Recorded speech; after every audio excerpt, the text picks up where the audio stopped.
Alexis Lacroix. Bonjour Steve Natchar. Et merci de nous retrouver Merci comme tous les mercredis pour nous présenter la une d'Actualité Juive. Donc je rappelle que vous êtes le directeur de la rédaction. À la une cette semaine, le Portugal et le renouveau du judaïsme portugais. Vous attendiez pas à celle-là? Si, un peu, parce que vous allez nous expliquer, Laurent Cohen-Coudart était à Porto pour une conférence annuelle sur l'antisémitisme de l'European Jewish Association, qui est une organisation importante au niveau de l'Europe, des judaïsmes européens, réunissait ces cadres, mais aussi un certain nombre d'invités issus des différentes rédactions, entre guillemets, juives de l'Europe, et donc notamment Actualité Juive qui était représentée par Laurent. Et c'était très intéressant parce que c'était un débat, on va dire, transfrontalier sur les enjeux de l'antisémitisme, mais au-delà de cela, aussi, le voyage a été l'occasion d'une sorte d'immersion culturelle dans ces réalités portugaises qui sont à plusieurs titres, je trouve, très intéressantes. C'est d'ailleurs autour de ça qu'on a bâti avec Laurent le dossier. C'est d'ailleurs, on voit bien que nous avons une société portugaise d'aujourd'hui qui, pour le meilleur et pour le pire, mais est en train de renouer avec son passé. On s'est interrogé sur cette histoire passée du judaïsme. Oui. Alors, on a cité tout à l'heure Noah Kirel qui a ferraillé contre la Pologne. À juste raison d'ailleurs, parce que la représentante d'Israël Eurovision. Voilà. Parce que effectivement, la Pologne a tout de même encore aujourd'hui, même si c'est un peu moins qu'il y a 20 ans ou 30 ans, des réticences à faire toute la lumière sur son passé juif et son passé avec les Juifs, notamment pendant la Seconde Guerre mondiale, n'y revenons pas.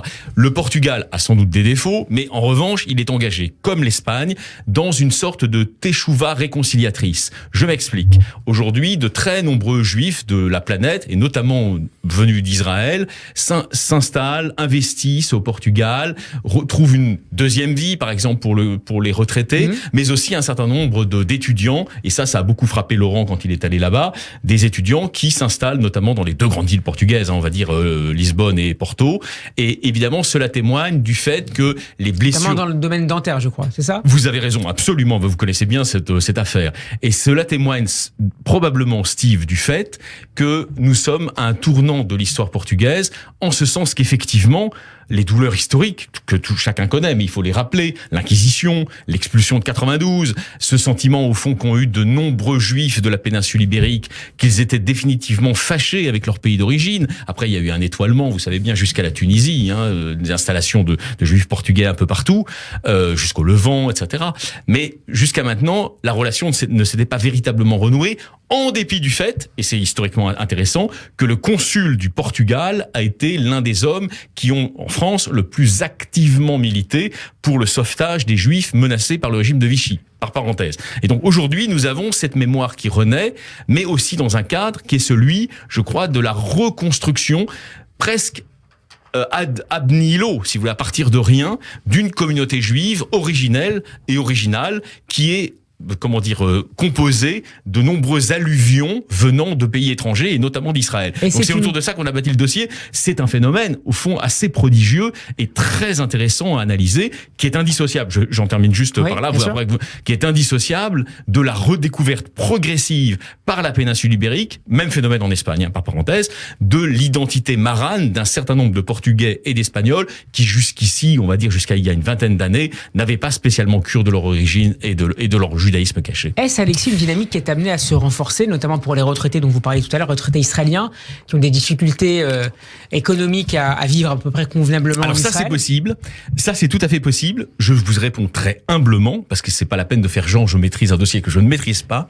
Je ne suis pas suffisamment calé en économie israélienne pour vous répondre avec certitude. Ce qui est vrai, c'est qu'il n'y a pas de filet de sécurité sociale aussi intense en Israël qu'en France, par exemple. Le modèle est plus néolibéral de ce point de vue-là. Mais, en revanche, ce qui est sans doute amené à se renforcer, et ça fait partie, disons, du dossier, c'est le fait qu'on peut être israélien et néanmoins s'investir dans la diaspora. Pourquoi ? Car, au fond, il vous l'a dit, Amichai Shikli vous l'a dit, je le cite dans l'édito, d'ailleurs, votre excellent entretien. De la diaspora israélienne. Nous étions dans un moment de la vie sioniste jusqu'aux années 90, en gros, même 2000, où il y avait une opposition. C'est-à-dire, si on choisissait Israël, on se débranchait de ses anciennes allégeances, et notamment européennes. On voit bien qu'aujourd'hui, c'est plus compliqué. Et on voit bien qu'aujourd'hui, on est plutôt dans un moment de conjonction où on peut marier les deux appartenances et être, par exemple, typiquement, israéliens vivant au Portugal. C'est ce qui est en train d'arriver. Donc c'est une manière de vous répondre. Il est assez probable qu'il y aura dans les générations qui viennent un certain nombre d'Israéliens qui auront un pied-à-terre dans des pays d'Europe dont ils sont parfois originaires. C'est le cas du Portugal. Et ça n'est absolument pas incompatible avec le caractère tout à fait déterminé, tout à fait fidèle de leur appartenance à la nation israélienne. Alexis, un autre mot sur l'un des autres dossiers de ce numéro d'actualité juive consacré à l'actualité géopolitique du Moyen-Orient et au rapprochement entre la Russie et l'Iran. Oui, qu'il y a de quoi inquiéter. C'est-à-dire, on sait, refaisons la big picture depuis un an, pourquoi Israël a maintenu une forme d'équilibre diplomatique dans la guerre russo-ukrainienne.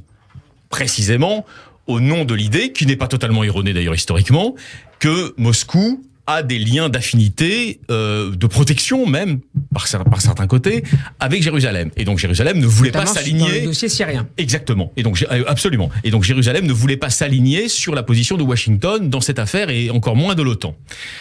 Néanmoins, on peut se poser la question, très sincèrement, Steve, sont-ils aujourd'hui récompensés de ce en même temps diplomatique ?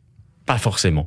Car quand on voit que les Russes n'ont pas de plus grande urgence diplomatique que de faire des accords avec les Iraniens pour la construction de routes, notamment, etc., mais qui sont quand même des accords stratégiques, qu'on le veuille ou non, on peut se poser des questions. Vous voyez, il n'était pas question pour Israël d'être à 100% dans l'atlantisme pro-ukrainien.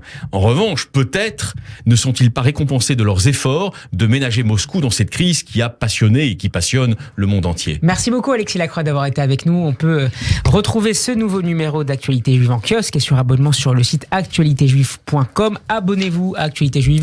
Merci beaucoup, le seul hebdomadaire de la communauté juive. Merci Alexis, bon après-midi à vous.